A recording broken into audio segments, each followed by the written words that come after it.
everybody. Hope everybody's doing well and thanks for joining us. Today we're talking about watersheds, and guess where I am right now?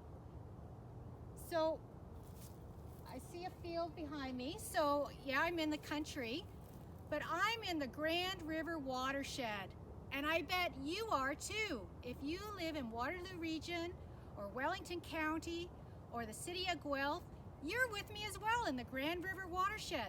So we're just going to spend a bit of time talking about what a watershed is, and then we're going to go on a hike and see how where the journey of water goes in a watershed. So a watershed basically is an area of land where all the water is funneled into one larger body of water. So thinking about you've got your streams and your creeks, and you've got your groundwater, which is deep underground. All that water is moving. Think about the water cycle and how water is always moving. It's never standing still. So even in a watershed, when it rains and that water lands on the ground, or in the spring when the snow melts, that water just doesn't sit there. Some of it might soak into the ground and move underground as groundwater. Some of it might land on a stream or a creek, and that water is moving as well. And all that water is moving downhill towards another larger body of water. So in this case, in the Grand River watershed, all the streams and creeks, all that water is running downhill into the Grand River, and the water in the Grand River eventually makes its way out to Lake Erie, and that water eventually makes its way out to the Atlantic Ocean. And so water is always moving through the watershed and the water cycle. Water is always moving. And also, I wanted to give a shout out to this farmer. So this field, what they've done is they've planted winter wheat, and winter wheat is a cover crop that they plant in the fall. And what it does is it helps keep the soil in the ground. It doesn't blow away from the wind, or when it rains it doesn't get washed away, and it helps keep the nutrients in the ground, and it also helps with the water quality in the local streams, so we don't have runoff going into the streams.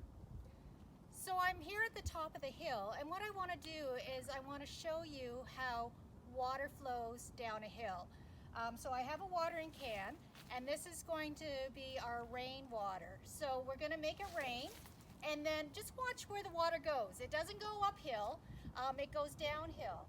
And so this is kind of like what a watershed is, that when it rains, all this water is flowing downhill, and eventually it's going to make its way to a river like the Grand River. So this could be a tiny creek that's going downhill, and then it's going to connect with the Grand River.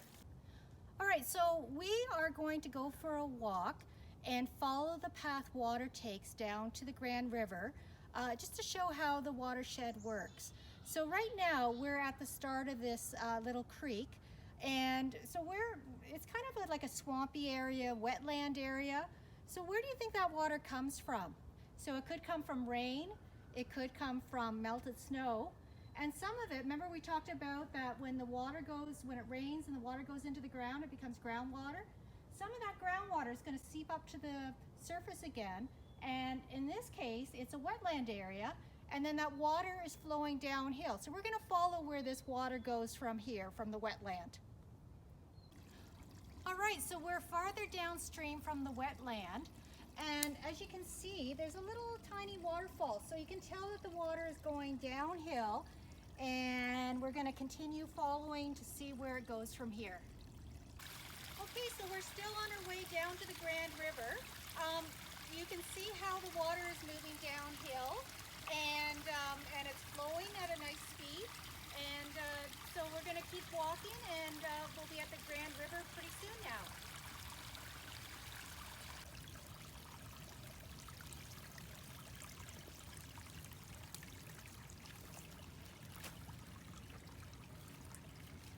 We've arrived at the Grand River. So we walked downhill following this creek, and it eventually made its way to the Grand River. So here we have the Grand River. You can see the creek where it empties into the Grand River over here. And this water is adding water to the Grand River. And the Grand River is a really important resource for us. It provides drinking water for Waterloo region. It provides habitat for wildlife. And people love to canoe on the Grand River as well. So those are just a few of the many things that the Grand River provides. Plus, it's just beautiful. So I really would encourage you to come out, hang out with nature.